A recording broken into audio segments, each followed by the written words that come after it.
In this video, we're going to start setting up the important details for our flyer. And I want us to start with a logo. It is a fictional logo, but we can just create something so that we have it around this area. And I don't want us to overthink it because this is somewhat of a portfolio project. In a professional project, you will most definitely be provided with a logo. So you should ask your client to provide you with their logo so that you feature it on the flyer. So let's just go back to Pinterest and let us write something like hospital logo icons. And this is a way of doing research even when you have to create a logo for someone. So this is a very common sign in health, and you will also see it in different formats. So this one's here. And then you might also notice a stethoscope, and even here we have another stethoscope. And I'm also noticing the plus sign is being featured a lot.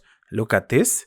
So generally we get a feel of what something that relates to health can have for their logo. And you'll also notice that the color scheme is falling somewhere in between blue, light blue, and teal. We also have green. Green is also featured. Let me see. So this is still research. This is something that you should do before you design a logo for someone.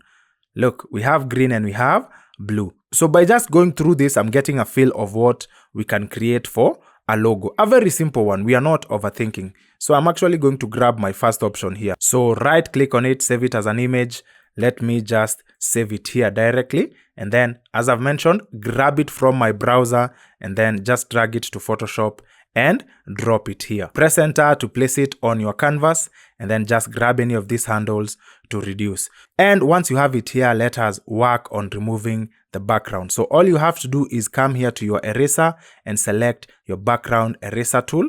And then I want you to change this to this icon here that says sampling once. Make sure it is on sampling once. And then for your limits, set them to contiguous. And then your tolerance can be set to something like 90. Once you have those in play, you can actually turn off these layers so that you just have the image itself. And then all you have to do here is just click on the image. You'll get this pop-up. Just press OK and then just start erasing. So that will erase the background, even in those small sections that are within that image. So you're just erasing it. So the reason I like this method is because it gets even into these sections and it gives you a very clean image. So let's turn back our layers, and to turn off or on your layers, you can right click and then show / hide all other layers. So we have those layers back in play. Use Ctrl and 0 to fit this to your window, and then just click on that logo, grab it, drag it here and reduce it. Let's just reduce it for now. Let's put it somewhere around here.